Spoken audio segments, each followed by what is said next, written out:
The ocean tests everything it gives. Tonight's sleep story continues. Part 2 of our deep-sea fishing story, aboard a working trawler weathering the North Atlantic. When silence replaces the hum of the engines, what do those who live by the sea learn about themselves? This is life at sea at its most uncertain and most revealing. Good evening, traveller, and welcome to Realm and Reason. If you'd like to drift through more stories like this, don't forget to subscribe before you fall asleep. Now, take a deep breath in and let it go. Before we begin, let's put your body to rest. Start by resting your attention at the top of your head. Notice the sensations, not just the image of the body, but the feeling of it. Slowly move down through your body, spending about 5 seconds on each part. With every exhale, let that area soften. Imagine your breath traveling through each place you focus on, releasing tension as it flows. Keep moving downward through your eyebrows, your cheeks, your neck and shoulders, your hands and fingers, down through your legs to the very tips of your toes. And now, release the whole body, let yourself drift and rest. Chapter 7: When Machines Falter. The warning comes not with a sound, but with its absence. A ship at sea always hums metal-on-metal diesel heartbeat, hydraulic pulse, its background life steady as breath. And then, for one strange instant, that rhythm stutters. The vibration underfoot fades, the gauges flicker. A moment later the engine stops, silence fills the ship. Every person on board freezes just for a second, then the crew begins to move. Not panic, not shouting, just the deliberate, learned motion of men who know that quiet at sea is never harmless. The lights dim to orange, systems flicker to standby. Without propulsion, the vessel begins to drift broadside to the swell. The deck shifts under their boots, rolling differently now, slower, uncontrolled. Down in the engine room, the air smells of oil and heat. The chief engineer is already there, flashlight sweeping across panels. The massive main diesel stands motionless, its pistons cold, the great flywheel still. He checks valves, fuel lines, temperature gauges. Everything reads normal, except that nothing moves. "Shut down. No power to starter," he says into the intercom. His voice is calm but clipped. On the bridge, the captain leans over the control console. The dials blink in warning. Oil pressure low, RPM 0, propeller shaft idle. He feels the change more than hears it. The ship no longer pushing forward, just lying against the sea like a leaf on water. The first mate watches the radar. A blank screen, a few scattered echoes miles away. No traffic nearby, he reports. It's small comfort. Out here, isolation cuts both ways. The engineers open access hatches and begin tracing the fault. The ship's power network runs in layers. The main engine for propulsion, the auxiliary generators for electricity, and a smaller emergency backup for the essentials: lighting, communications, navigation. The emergency unit kicks in now, humming faintly in the background. It's just enough to keep the lights alive, but not enough to move the vessel. The sea decides direction. Above deck, the sky is iron grey. The ship swings broadside to the wind, waves slapping against her hull. With each roll, loose tools clatter, cables sway.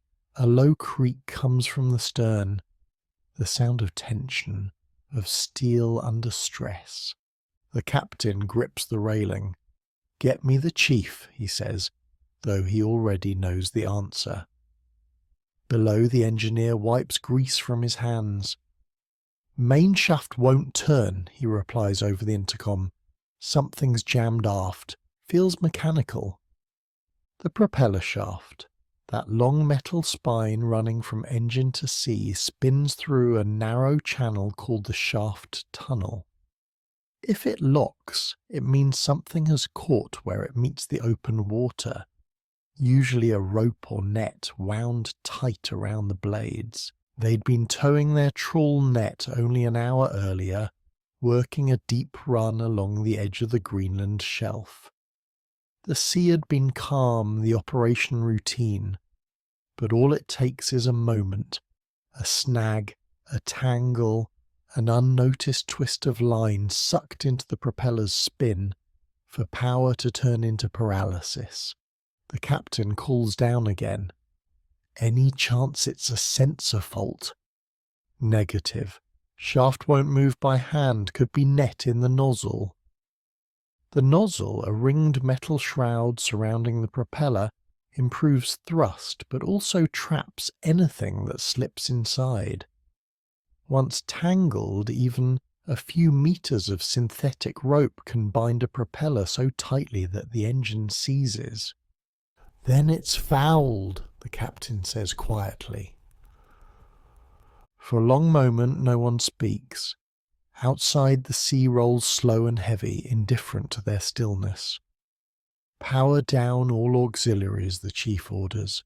"Conserve load, we'll switch full to emergency." The lights dim again, soft amber against steel walls. The sound of machinery dies one piece at a time.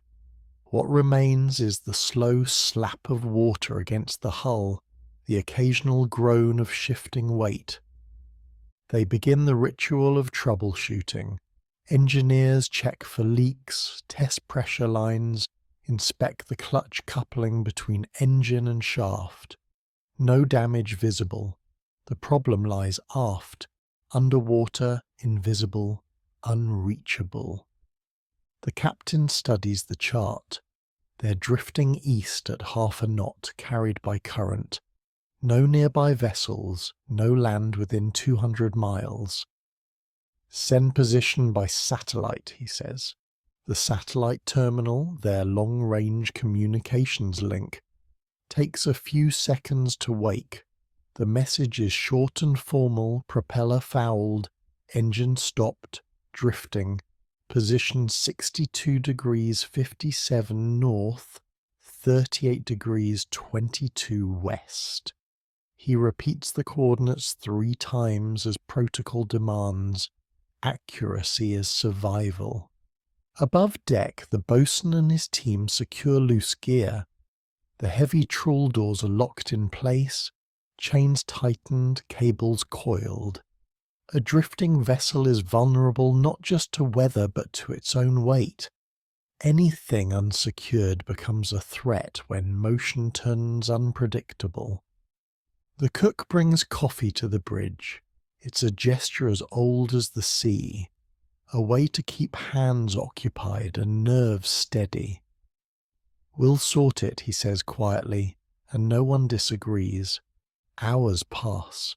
The ship drifts in slow arcs. The horizon tilts and rights itself. Inside, the temperature drops. Without full power, the heating systems run weak. Condensation gathers on cold metal like sweat. The engineers open the aft hatch to the shaft tunnel, the narrow corridor that runs beneath the stern. A faint smell of burnt nylon hangs in the air. The scent of friction, of rope melted by heat. One shines a flashlight through the inspection port. Below, the waterline glimmers, and beyond it a blur of tangled net pressed tight against the propeller hub. "That's it," he says. "Nets wound around the blades, tight as wire." The captain joins them. Through the narrow view he sees the faint shimmer of the sea outside, the net strands stretched like sinew across steel. Can we clear it? Not from inside, the chief says. We'll need divers. At these latitudes, the water hovers near freezing. Even in a protective dry suit, a diver's time is limited. Underhull work like this, what salvage crews call a cold fouling, is among the most dangerous jobs at sea. The men know it. We're stable for now, the captain says. Let's wait for daylight. They drift through the night. The sea stays calm, though the sound of it grows louder in the quiet. The slap against plates, the groan of strain. The ship's emergency generator hums on, small and stubborn, powering the essentials, lights, navigation, and the low-frequency beacon that tells the world they're still here. By morning, frost coats the railings. The sun rises pale behind a veil of mist. The captain calls a meeting in the galley. Coffee steams in metal mugs. The mood is steady, alert, not anxious. They've all trained for this, though no one ever hopes to use that training. The chief lays out the plan. We'll try reversing the shaft, short bursts only. If the tension's not too bad, it might unwind. Risk to the gearbox, the captain asks. Minimal if we keep it slow. The engineers return to the engine room. The captain watches from above as the massive flywheel turns once, twice, then stops with a jolt. The entire ship shudders. Still jammed, the chief says. It's solid. No one curses. There's nothing to gain by anger. They shut everything down again. Outside, the sea remains a mirror, cruel in its calm. By midday, another message leaves the ship. A request for assistance sent via satellite relay. Help will come, but distance at sea is measured in time, not miles. 4 hours, maybe 5. Until then, they wait. Waiting at sea is its own test. There's nothing to fix, nowhere to go. The crew finds tasks to fill the silence, wiping down rails, sorting lines, checking the anchor chain. Anything to keep motion in the body when the ship itself cannot move. The captain stays on the bridge. His log entries grow sparse. Just the essentials. Engine stopped. Propeller fouled. Awaiting assistance. The radio crackles once, faint and distant. Another trawler reports its position. They exchange short, clipped messages. Confirmation, acknowledgement, silence again. Even that brief voice from beyond the horizon feels like company. Below, the chief inspects the cooling system to ensure the idle engine won't freeze.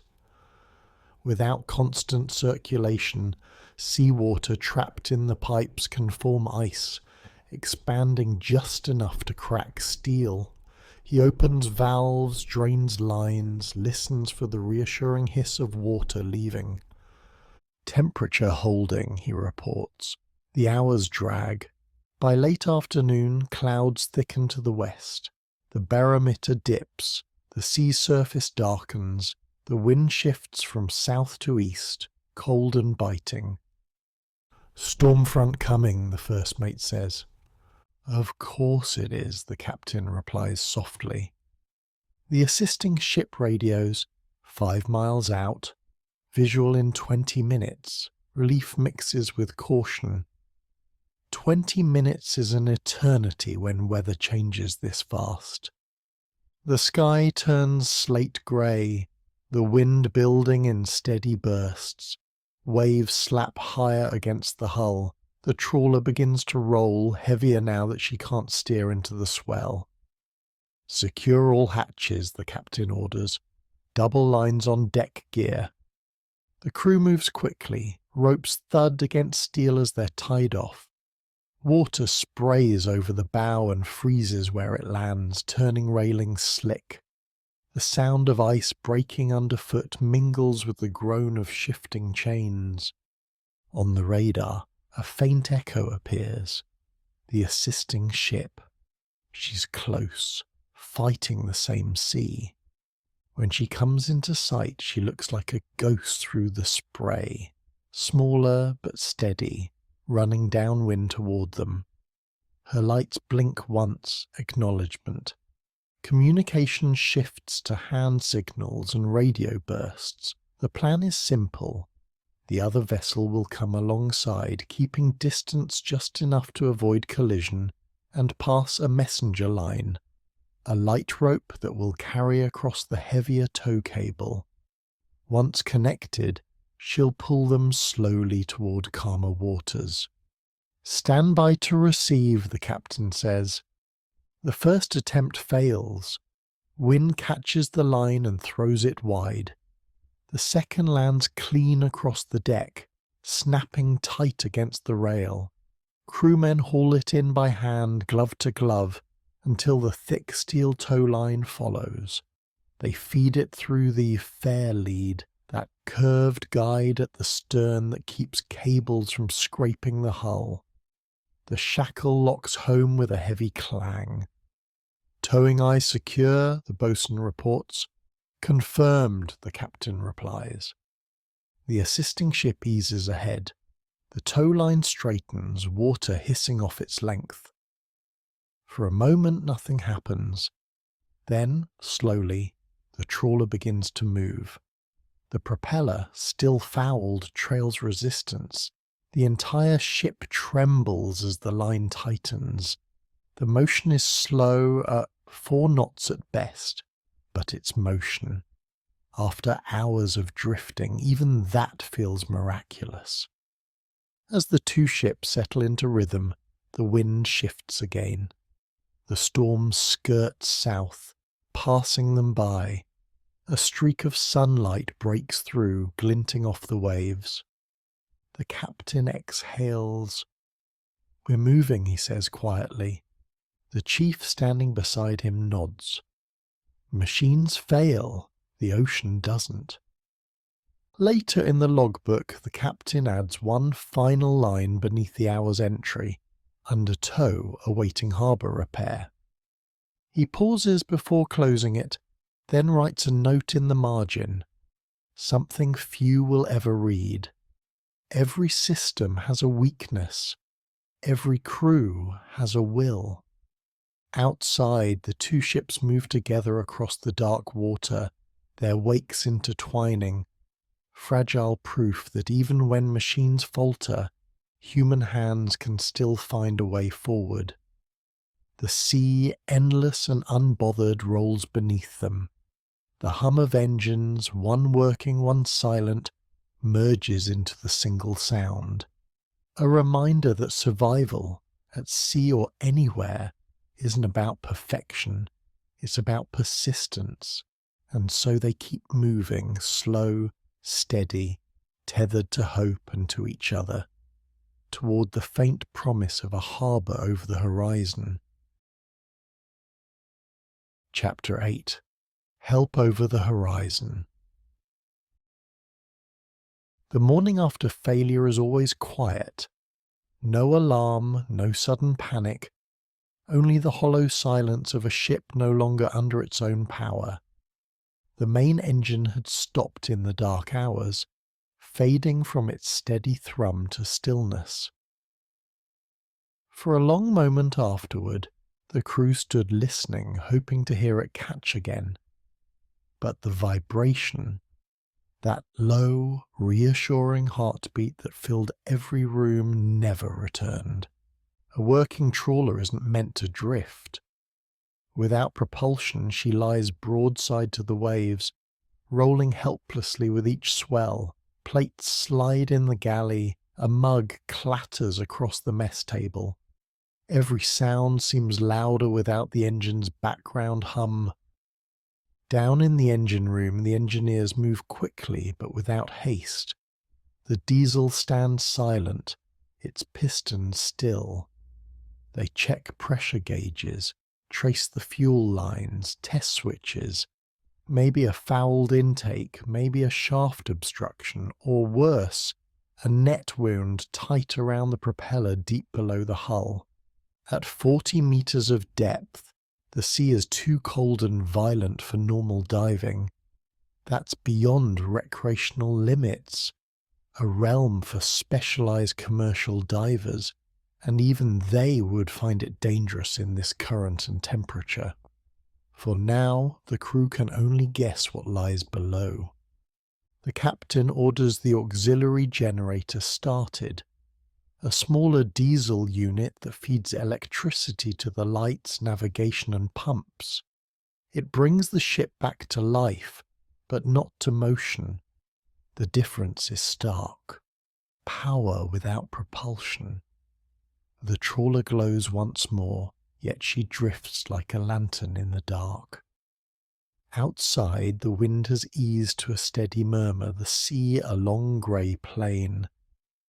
The ship turns slowly with the current, facing whichever direction the waves choose.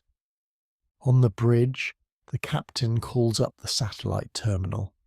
The vessel's link to the world beyond line of sight. It works through orbiting constellations, bouncing messages skyward before returning them to coastal stations thousands of miles away. It's not fast, but it never depends on distance. He types his message carefully. Engine failure. Drifting. Position 63 north, 38 west. Then he repeats it. Once, twice, a third time. Following the old rule that coordinates spoken or sent 3 times leave no room for doubt. Precision saves lives. The message disappears into the static hum of the equipment. Somewhere above, the satellites catch it and relay it back towards land. The waiting begins. Hours pass. The sea pushes them eastward, slow but constant. The crew settles into a strange rhythm. Quiet maintenance, cautious routine. The boatswain leads a small team aft to check lashings, tighten rigging, and keep spirits busy. Below, the engineers strip and clean filters, hoping for a simple fix. No one says it aloud, but drifting changes everything. Motion is meaning at sea. Stillness feels wrong. By mid-afternoon, the radio crackles to life. Faint at first, then clear enough to make out words. This is Trawler Nordlies. Copy your position. Altering course to assist. Estimated arrival 6 hours. The relief is audible even through the static. 6 hours is a long wait, but it's a promise. The assisting ship is another deep-sea trawler from the same distant fleet. They know her name, have shared ports, even cruise once or twice. She's smaller but strong, built for endurance. That familiarity eases the edge of worry. Preparations begin immediately. When help arrives, they'll need to set up a tow operation, connecting the 2 vessels so one can pull the other through the sea. It's delicate work relying on timing, coordination and trust. On deck, the boatswain inspects the towing gear. A heavy steel cable coiled on its drum, ending in a massive shackle. He oils the swivel joint that prevents twisting when tension changes, checks the fair lead, the roller that guides the line safely over the stern without scraping, and inspects the towing eye, the reinforced point where the connection will take the strain. Every fitting is cleaned, greased and tested. On the bridge, the captain studies the forecast. Wind light from the west, swell steady, the barometer unchanged, as gentle as the North Atlantic ever gets. By sunset they see it, a shadow rising from the horizon, each swell lifting it into view. A white bow wave gleams ahead of its hull, sunlight flashing on wet steel. Help at last.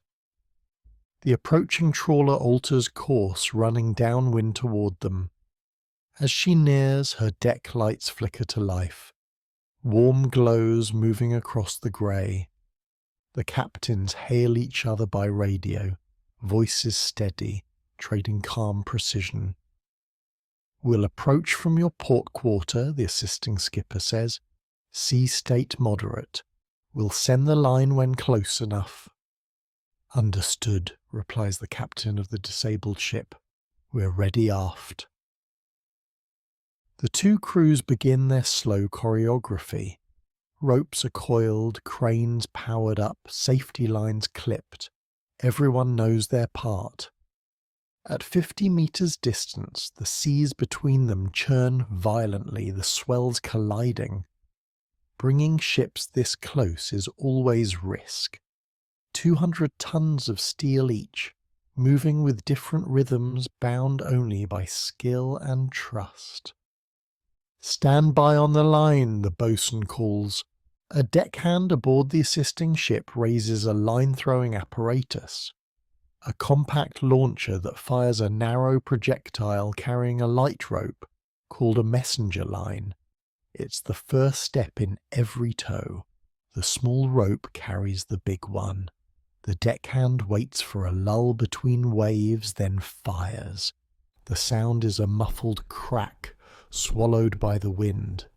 The thin line arcs across the gap, trailing white against grey, and lands coiled across the disabled trawler's deck.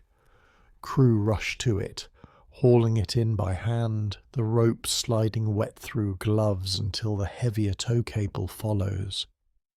The metal shackle clinks against steel. They feed it through the fair lead, lock it to the towing eye, and drive in the securing pin. "Connection made," the boatswain says. On the radio, the assisting ship replies, "Copy that, taking strain slow." The line tightens, lifting from the water. A hum rises through the deck, low, resonant, alive. The steel vibrates as tension builds. Slowly the assisting vessel increases throttle. Foam churns at her stern as the slack straightens into a perfect curve, gleaming in the low light. The disabled trawler shudders, then turns, aligning her bow into the wind. And then she moves, hesitant at first, then steady, pulled forward once more through the water, not under her own power, but alive again. On the bridge, the captain watches the compass settle. The radar sweep returns. The digital displays blink steady green. The hum of motion is back, borrowed but real. "Tow speed 4 knots, the first mate notes. The captain nods. 4 knots, walking pace, slow enough for control, fast enough for progress. Outside, the sea transforms. The tow line dips and rises through the swells, tracing graceful arcs between ships.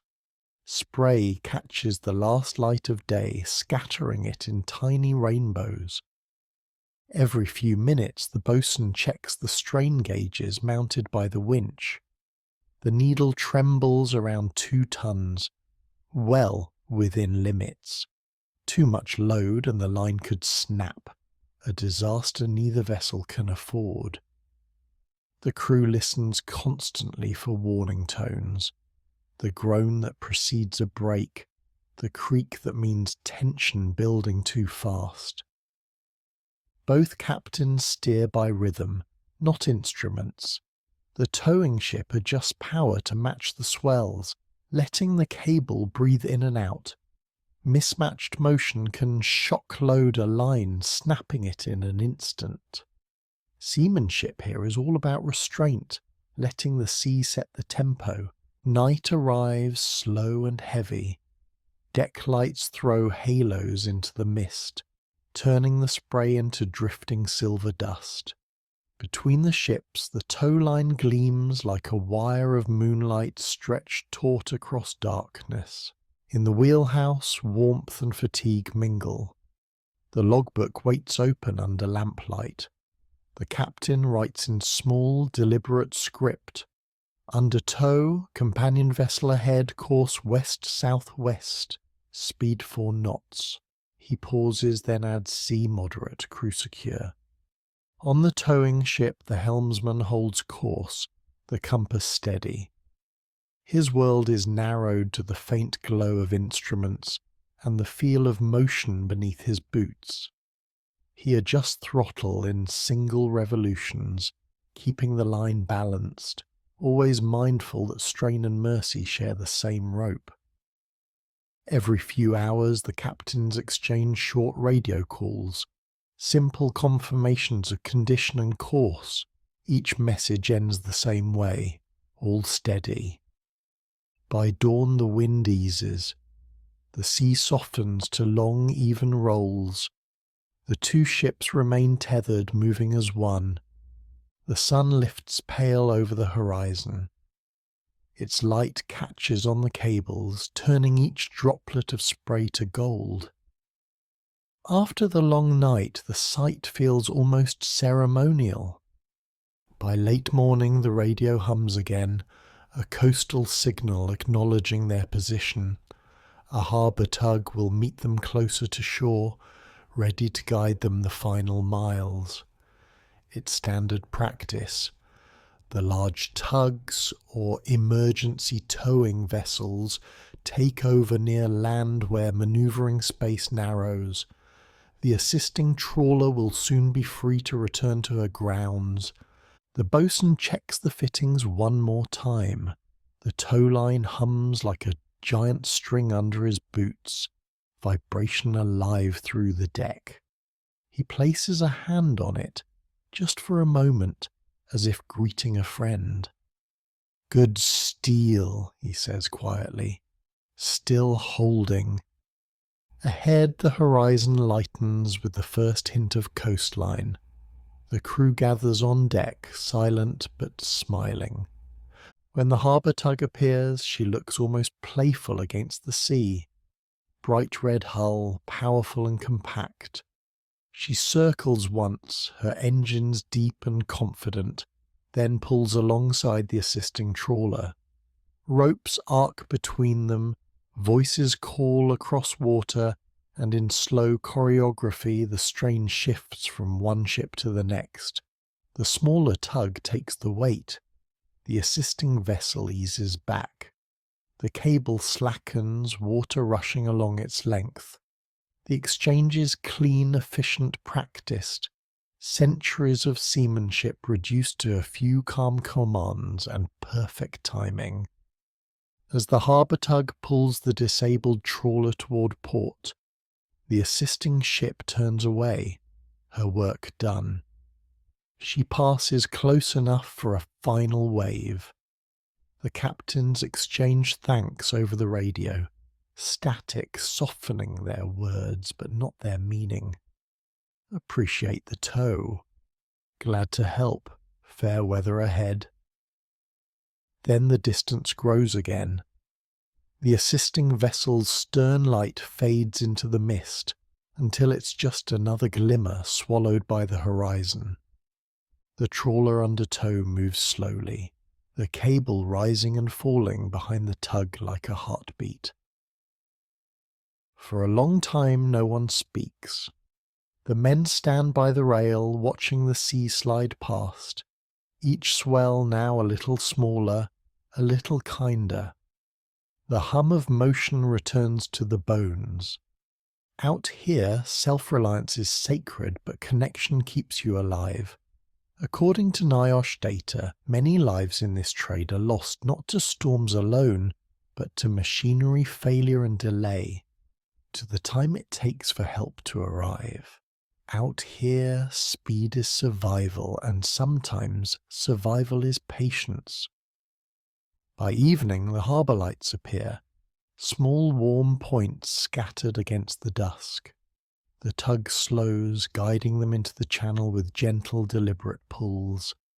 The tow line slackens, strain easing from metal to silence. When they reach the pier, the engines on the tug reverse with a deep rumble. The trawler drifts to the dock and stops, ropes flying ashore. For the first time in days, the men feel the solid weight of land beneath their boots. The captain stands on the bridge a while longer, watching reflections ripple across the harbour. Then he writes the day's last entry. Assistance rendered. No injuries. Equipment to be inspected. Gratitude to assisting vessel and crew. He closes the logbook, exhales, and finally smiles. Outside, laughter rises from the deck, weary, relieved, unmistakably human. The tow line, coiled and glinting under the pier lights, rests harmlessly now. But every person aboard knows what it means. The slender thread that held them in the open sea, connecting 2 ships, 2 crews, and 30 souls against the will of the water. Because even here, far from land, survival isn't solitude, it's trust. The unspoken faith that somewhere beyond the horizon another light will answer, and when it does, the sea for a moment feels smaller. Chapter 9. The Cold Repair. In the harbour, the storm's voice fades to a whisper. Only the quiet clink of metal on water remains. Hawsers stretching, ropes sighing as the trawler settles into her berth. She has survived, but she is wounded.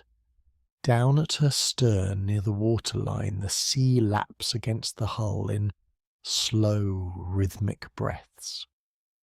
Beneath that calm surface lies the cause of everything, a snarl of net wound tight around the propeller. It's invisible from above, a problem resting in shadow, waiting to be met. The crew gathers along the aft deck, staring into the still water. The captain breaks the silence. We can't sail until the screw's clear. He doesn't need to explain. A ship without propulsion is a body without heartbeat. Help is already on its way. A team of cold water divers, specialists trained for underhull work in near-freezing seas.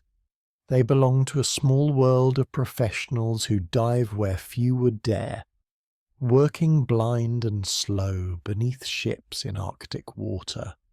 Their service tug arrives mid-morning, engines rumbling softly against the dock. On deck are metal crates of equipment that hiss faintly with compressed air. The divers begin preparing methodically, their movements practiced and calm. First comes the dry suit, a thick insulated layer that keeps the body warm by sealing out water entirely. Over it they strap a weighted belt to counter buoyancy, then twin air tanks with backup valves and gauges. The final piece is the helmet, a rounded brass and composite shell with built-in radio and air supply, connected to the surface by an umbilical of hoses. Each diver looks less like a swimmer than an astronaut preparing for orbit. The chief engineer watches from the railing. "You wouldn't get me down there," he mutters, half smiling. The diver below only raises a gloved hand before stepping off the ladder and vanishing beneath the surface in a small, soundless splash. Below, the world changes colour, green-grey and clouded. Visibility is poor, no more than a few meters. The diver follows the guideline down until the propeller looms out of the gloom, enormous, motionless, and wrapped in a tangle of synthetic net. It clings to the hub and shaft like seaweed turned to steel. He radios up, his voice flat through static. "Found it. Wrapped tight around the proper nozzle, looks like both nets." Entanglement like this is common in trawlers that tow heavy gear. When a cable or section of net catches the wake, it can spiral back and bind around the spinning shaft. Recovery means careful cutting and lifting, a coordination between diver below and deck crew above. The diver reaches for his hydraulic cutter, a small hand tool powered by pressurized fluid from the surface. Its motor hums faintly, sound vibrating through the water like distant thunder. One by one he begins to shear the strands of netting, the nylon curling and drifting away like seagrass. Up above, the crew leans on the rails, watching the rising bubbles. Their breath fogs in the cold. No one speaks. Every noise feels too large for this kind of work. An hour passes. The diver surfaces briefly, his voice calm but clipped. It's wrapped deep. Might have to go under the nozzle. The nozzle, a circular shroud that encircles the propeller, helps direct water flow for better thrust, especially at low speed, but the same design makes access harder during repairs. The diver will have to slip between the ring and the hull, a space barely wide enough for a man in full gear. The captain hesitates, then nods. Your call.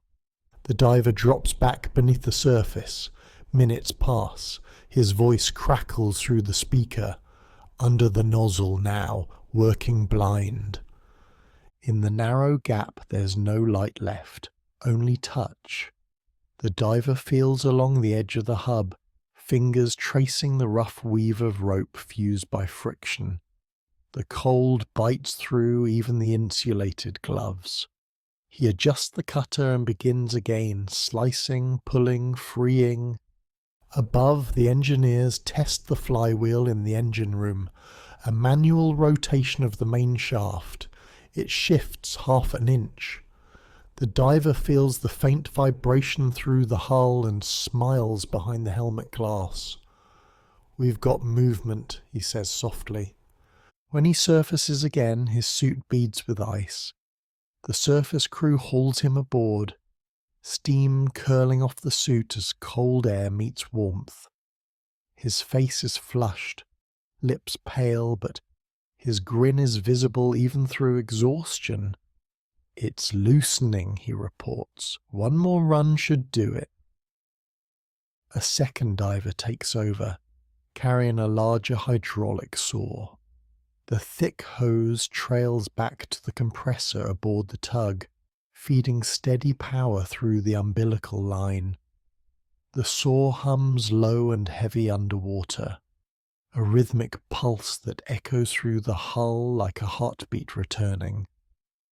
They work in relays now, alternating between air and water. The deck crew coordinates from above, hauling up sections of shredded rope as they're cut free. Each length hits the deck with a wet slap, steaming in the cold air. After 2 hours, the radio crackles again. Propellers clear, all blades visible, surface damage only. The captain exhales. Copy that. Now comes the inspection. The engineers descend into the aft compartment, flashlights glancing over the shaft bearings and seal housing. The watertight sleeve where the propeller shaft passes through the hull. It's one of the most critical points on any vessel. If that seal fails, water floods the engine room within minutes. They find scoring marks, but no breach. The metal is clean and dry. They drain the old lubricant and replace it, topping off the hydraulic fluid that powers the winches and steering systems. The smell is sharp and oily, the scent of life returning to machinery. On deck, the net repair team begins its own meticulous work. The trawl lies in heaps, heavy and salt-stiffened.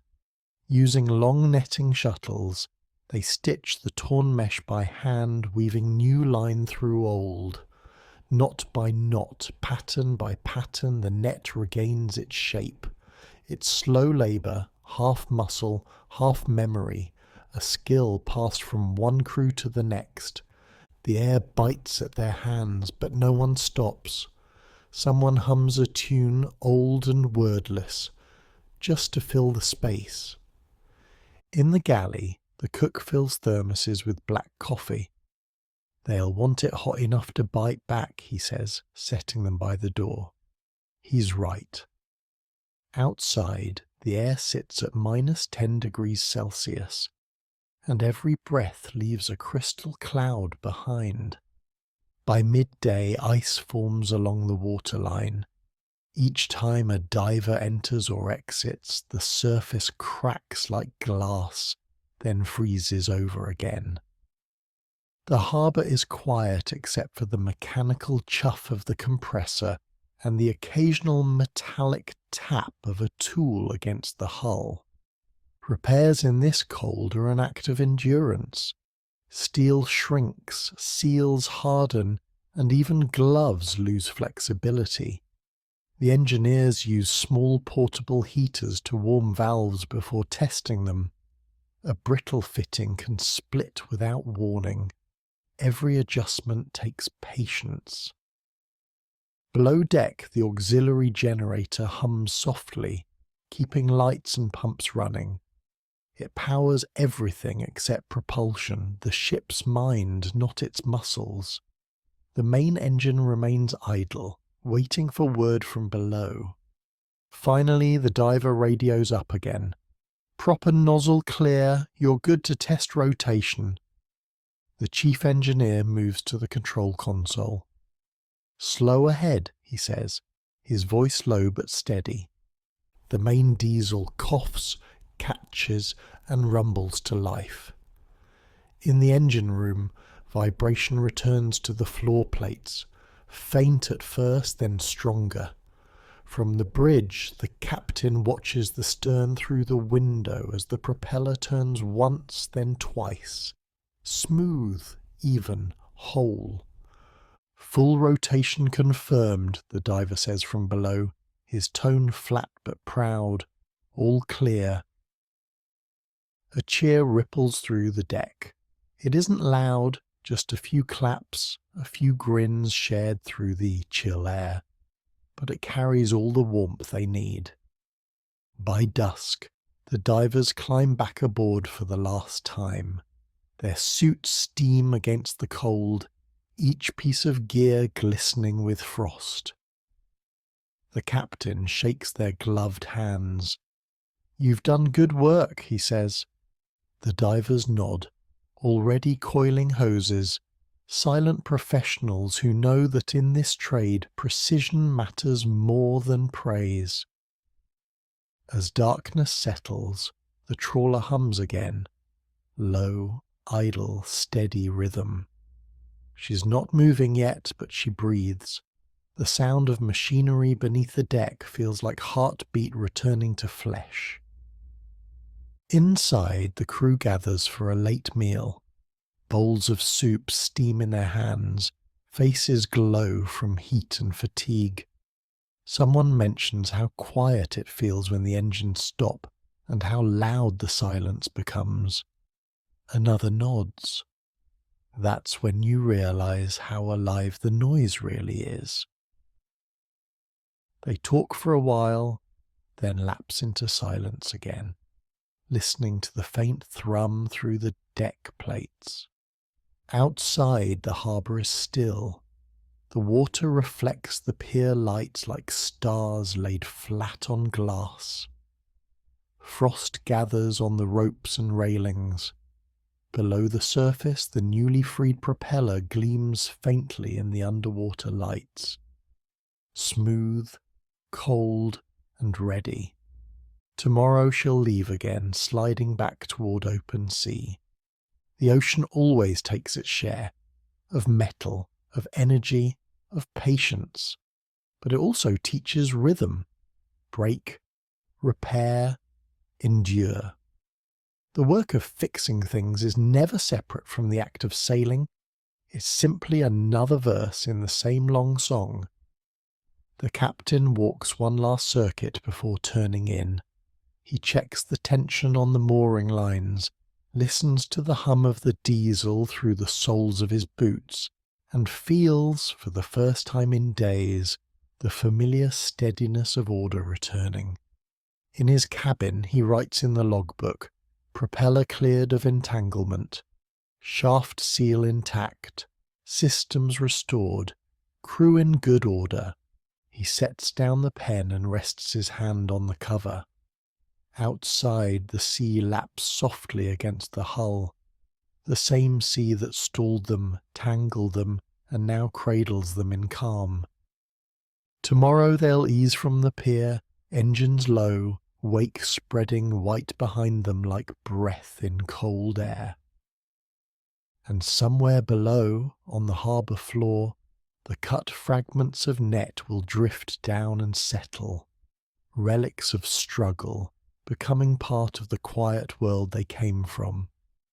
The ocean will take them in, as it always does, and for now, man and machine repaired and reconciled, will meet it once more, steady, humble, and alive.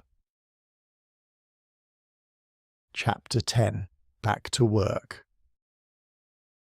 By dawn the harbour ice has softened into a thin, shifting crust. The first warmth of day slides across the decks, turning the railings silver. The ship hums faintly beneath the soles of their boots, that low, familiar vibration returning after days of silence. The crew moves with a kind of quiet efficiency. They've done this hundreds of times, but it feels different now. Everything's cleaner, sharper, more deliberate. The ocean has given them a pause and they're careful not to waste it. The captain stands on the bridge, coffee cooling beside him. Ahead the tide pulls outward, a dark seam running through the grey water, the path home and out again. "Let's get her moving," he says softly. Below, the engineers bring the main engine up from idle. The diesel settles into its rhythm, deep, slow strokes that make the hull tremble like a living chest. Lines are cast off. The ship eases away from the pier, her wake curling through the harbour in slow, graceful swirls. As they leave the shelter of the breakwater, the long stone wall that shields the port from the open sea, the air changes. It carries salt again, colder, cleaner. The deck crew looks outward to where the horizon waits, faint and pale under a band of cloud. The repaired propeller, newly freed of net and ice, turns smooth as a clock's gear. It drives the water aft in a silver churn, pushing them back into the wide world. By midday the coast is gone. The trawler moves north into the fishing grounds, the same patch of sea that nearly broke them before. The men are quieter than usual, each lost in his own thoughts. The ocean stretches around them in every direction, endless, unjudging, indifferent. The boatswain, their deck foreman, checks the trawl doors, those massive steel plates that spread the net's mouth open as it moves through the deep. He runs a hand along the welds where frost still clings. "Feels good," he says. The others nod, wordless. They begin preparing the gear, thick cables, winch drums, and the net itself, laid out along the stern in long dark folds. The air smells of tarred rope and old salt. "Stand by to set," the captain calls from the bridge. The crew clips on harnesses and takes their places.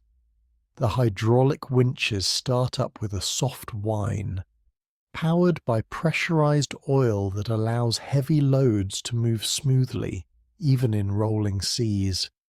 The sound is constant but controlled, a mechanical purr that underlies every movement on deck. The first length of cable runs out hissing against the fair leads. The steel rollers that guide the line cleanly over the stern. Then the trawl doors go, swinging outward and down, vanishing beneath the surface with a splash. Doors away, the boatswain reports. Next comes the net, a mile of woven nylon slipping overboard in slow, deliberate rhythm. The warp cables and deters the long steel lines that connect the net to the ship hum under tension as they spool out. Every man keeps an eye on them. Those cables hold the strength of a dozen engines, and one mistake can turn deadly in an instant. The captain adjusts the throttle. The ship leans slightly as the drag builds. Steady at 3 knots, he says, the perfect towing speed for deep water trawling. Down in the fish processing plant, the lights flicker on. The stainless steel tables gleam, empty for now. Conveyor belts idle in quiet readiness. This space, the factory deck, is the ship's beating heart during the catch. A full processing line that turns raw fish into export-ready product within hours. It smells faintly of brine and cleaning fluid. Soon it will smell of the sea again. Hours pass. The net travels far below them, 1,000 meters down, scraping gently along the seafloor. At that depth, light disappears completely. The ship tows it in a wide arc, the sensors along the cable sending back data. Tension, depth, door angle. Small glowing indicators on the bridge screens trace the invisible dance beneath the surface. The net sensors, waterproof transmitters about the size of a flashlight, feed back through the steel cables, turning motion into signal. They tell the captain where the net sits, whether the doors are spread correctly, whether the codend, the tail of the net where the fish gather, is filling. Up here, the sea is calm. Down there, the real work begins. The crew goes about their quiet routines, checking instruments, tightening clamps, brewing coffee strong enough to wake the dead. In the galley, the cook wipes down the counter rails, those steel bars that keep pots and pans from sliding when the ship rolls. He hums tunelessly as he works. Then faintly the first signs appear on the sonar display, a cluster of soft moving shapes. The captain leans closer. There they are, he murmurs. The seafloor here is cold and rich, the meeting place of 2 great currents, one warm and one icy. It's a border where life gathers, deep-sea halibut, broad and pale, moving slow as shadows, schools of redfish flashing in brief bursts of light. The net is passing through their world now. Within the hour, the catch sensor pings, a gentle chime, the underwater equivalent of a bell. The codend is filling. The crew readies for the haul. Gloves are checked, harnesses fastened, helmets adjusted. The captain reduces speed slightly, the signal for the start of recovery. "Haul in," the boatswain calls. The hydraulic drums reverse, the cables winding back aboard in gleaming loops. Spray arcs from the fair leads, glinting in the pale sun. The deck vibrates under strain. Slowly the trawl doors rise through the surface, each one gleaming with seawater and bits of kelp. They are secured and chained. Then the net itself comes up, dripping, alive. "Codend coming up!" someone shouts. The codend, that long, bulging pocket at the end of the net, breaks the surface, heavy and silver. Hundreds of fish tumble against the mesh, their scales flashing in the light. The crane swings out over the stern. Lift clear. The codend is hoisted aboard, its seams groaning under weight.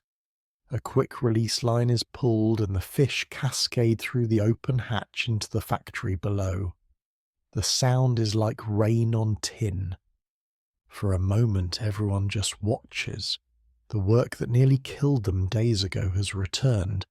Simple, familiar, relentless. It's not triumph exactly, but relief. Below deck, the factory comes alive. Conveyor belts roll, the head machine, a mechanical blade designed to remove fish heads in a single motion, clanks into rhythm. Water sprays constantly over the belts to keep them clean. Workers move in quiet coordination, each at their station. Trimming, sorting, weighing. The temperature down here stays near freezing, around -2 degrees Celsius, cold enough to preserve freshness. In the blast freezers, the air bites even sharper, -30, enough to turn steam to snow. Each fish is frozen within hours of capture, packed in blocks stamped with date and origin. Up on deck, another net goes out. The rhythm has returned.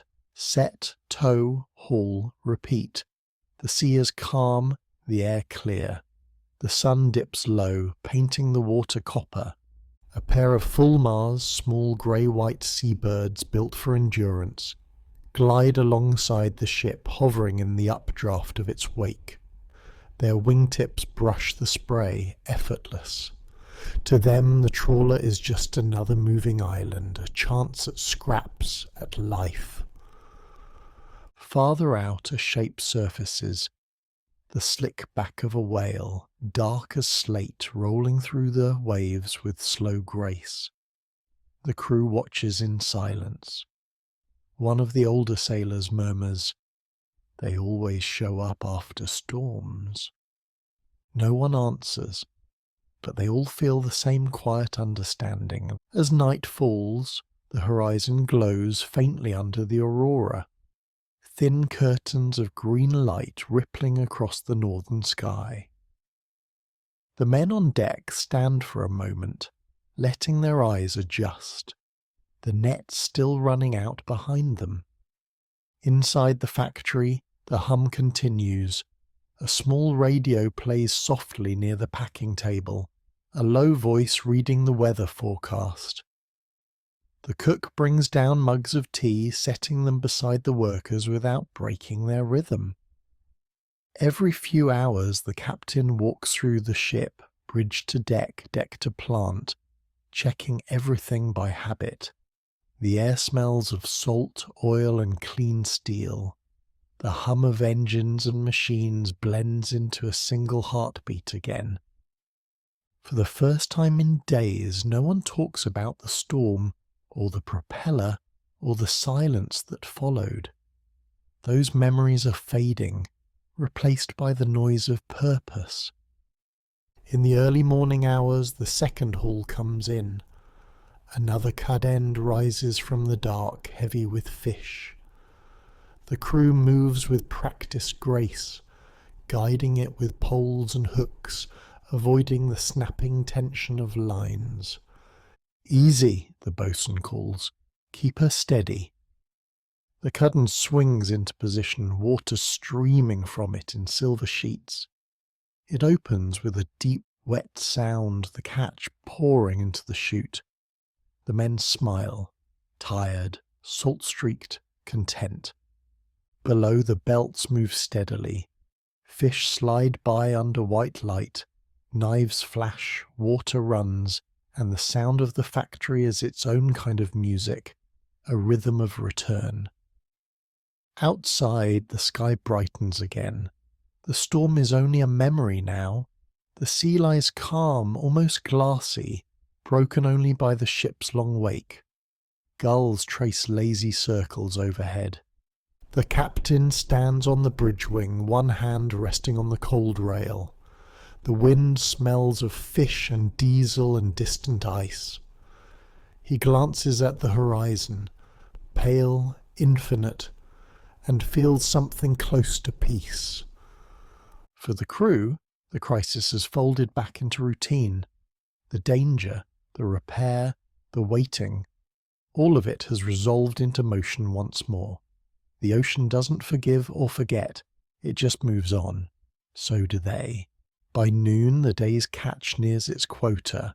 The nets are hauled in for cleaning, the decks rinsed with seawater that freezes in a lace of frost. The men work slower now, careful and satisfied. When the last box is sealed and stacked in the freezer hold, the foreman wipes his hands on a rag and leans against the bulkhead. Back to normal, he says. Though everyone knows there's no such thing at sea. The captain records the numbers in the log. Catch, 17 metric tons. Weather, fair. Crew, steady. He pauses, then adds one more line. Engines sound good. That's what this really means. Not just the return of work, but the return of sound, of movement, of belonging. At dusk, the trawler turns west again. The nets, the sea, the factory, all hum in balance. The lights glow warm against the cold blue of the evening. Below, in the quiet between hauls, a single whale surfaces near the bow. The spray from its breath catches the last of the light before sinking back into darkness. The crew watches it pass, silent and still. For a moment no one moves.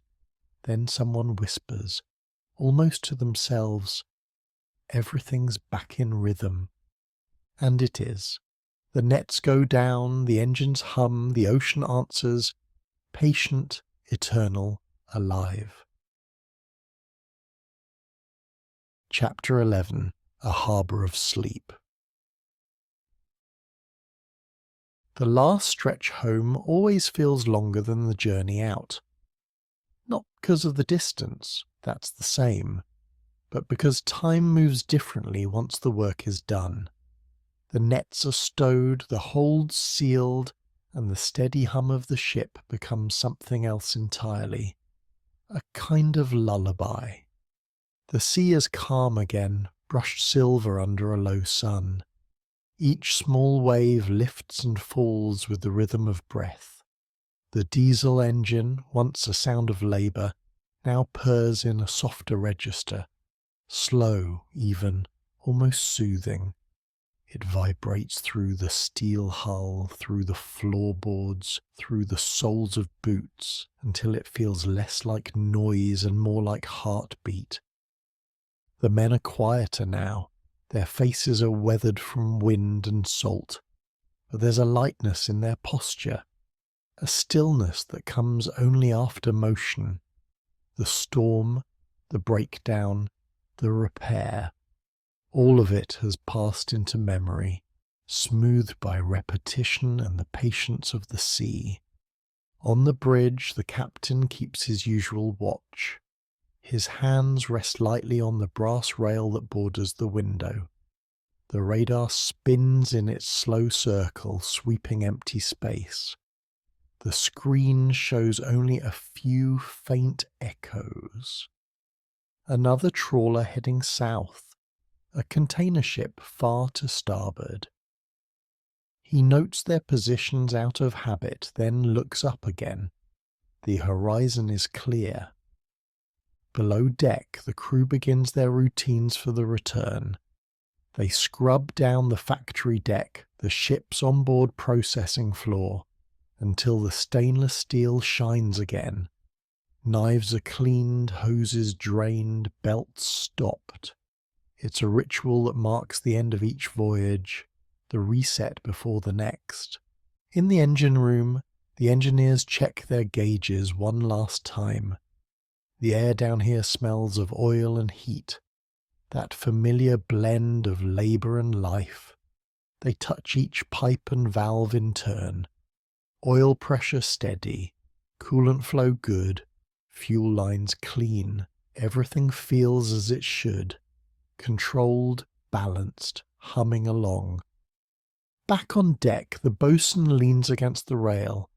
He stares out at the water and lets his mind drift. Behind him, the repaired trawl doors turn, those broad steel panels that keep the nets open, hang neatly on their chains, washed clean of salt. The sight of them still stirs something in him, a mix of relief and respect.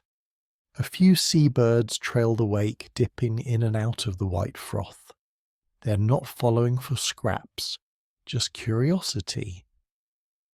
Beyond them, the horizon blends sea and sky into one continuous grey line. As the day stretches on, the light fades into a muted gold. The crew sits in the mess, eating in comfortable silence. Forks clink softly. Someone tells a story about a storm years ago, the kind where waves climbed higher than the mast. Another laughs and adds his own version, more exaggerated each time. Out here, memory grows in retelling. Not dishonest, just seasoned.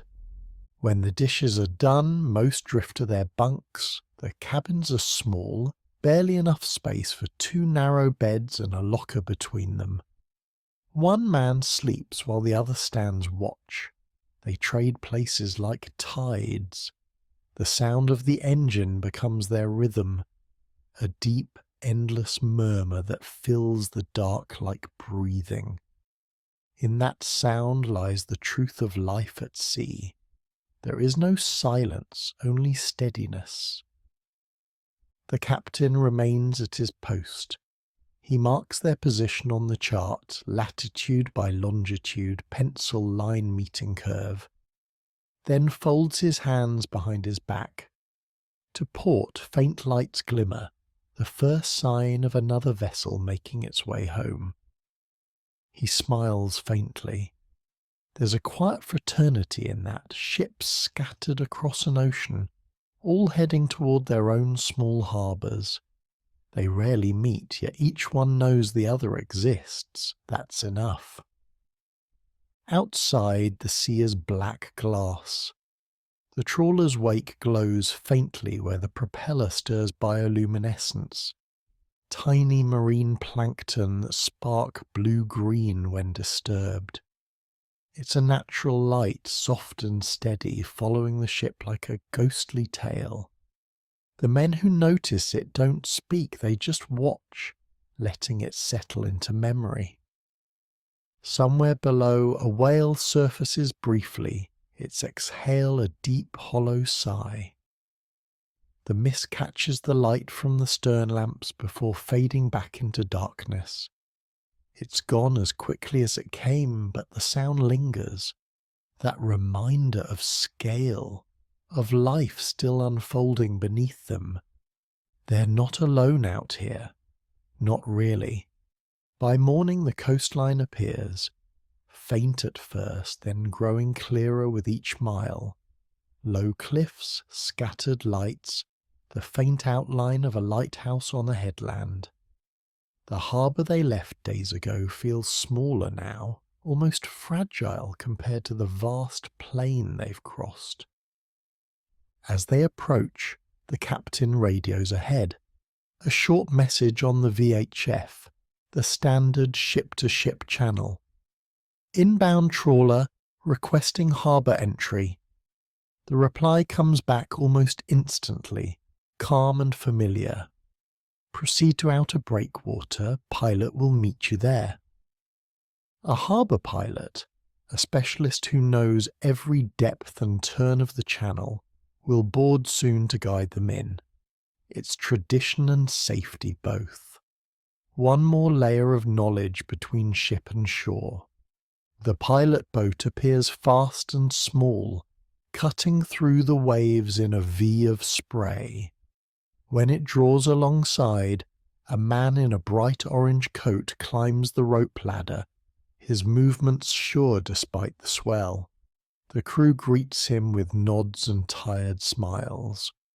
"Welcome aboard," the captain says. "Good to see you back," the pilot replies, his voice carrying the accent of the coast. "You've had a hard run of weather." "That we have." The two men share a brief glance. The kind only mariners exchange, equal parts acknowledgement and understanding. Then they get to work.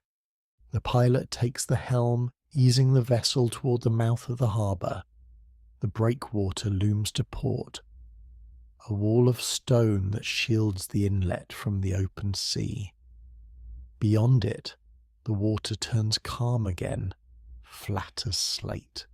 The crew stands at the rails, watching the town draw nearer. Cranes, warehouses, the smell of earth after so many days of salt. The ship slows, the engine idling down to a murmur. When they finally reach the dock, lines are thrown and caught, winched tight around bollards. The vibration fades. The deck stops moving. For a moment, no one moves. It takes time for the body to believe the stillness. Then comes the sound of boots on steel, laughter breaking free. Hands clap shoulders, backs are slapped, and tired smiles spread across faces. The trawler has returned, not victorious, just whole. That's enough. The engineers stay a while longer in the engine room, shutting down systems in slow order. Coolant first, then power, then the main diesel. The silence that follows feels almost sacred. Above, the captain writes the final line in his log. Voyage complete, catch secured, crew safe, lessons learned. He leaves it open for a moment, looking out the porthole at the fading light. The harbour is quiet, the air still. Somewhere in the distance a bell buoy rings softly. When the men disembark, their legs wobble slightly from days of motion. It always feels strange to walk on ground that doesn't shift beneath you. But the smell of the docks, tar, rope, diesel and wet wood, feels like home. Some will head straight for their bunks ashore. Others will find a warm pub and sit without talking, just listening to the hum of conversation around them. Everyone has their own way of returning. For those still aboard, the night settles in gentle layers.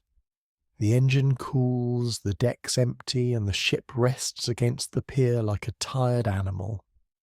The sea outside the breakwater sighs against the rocks. In time, the trawler's lights dim, leaving only the glow of the bridge and the faint shimmer of moonlight across her hull. The captain lingers one last time at the rail. He looks toward the horizon, now just a dark line dividing sky and sea, and thinks of how small it all seemed out there, how vast it felt, and how both can be true at once. He knows they'll go out again. They always do. The sea gives no guarantees, only invitations. He breathes in the salt air, then turns toward his cabin. The hum of the auxiliary power, the small generator that keeps lights and heaters running in port, fills the silence with its gentle rhythm, a softer heartbeat, the echo of what once roared. For now, the voyage is over. The ship, the men, and the sea itself seem to share one long, steady exhale, a release of tension that becomes something close to peace. So rest easy. You've followed the sound of engines through storm and silence, through cold and calm. You've watched the lights fade behind the horizon and return again. You've seen how the sea tests and teaches and forgives in its own quiet way. Take a moment. Breathe like the tide, slow in, slow out. Let the hum of the world fall away. Like the crew, you've reached safe harbour.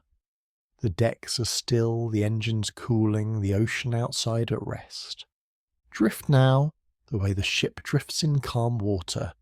Steady, unhurried, content.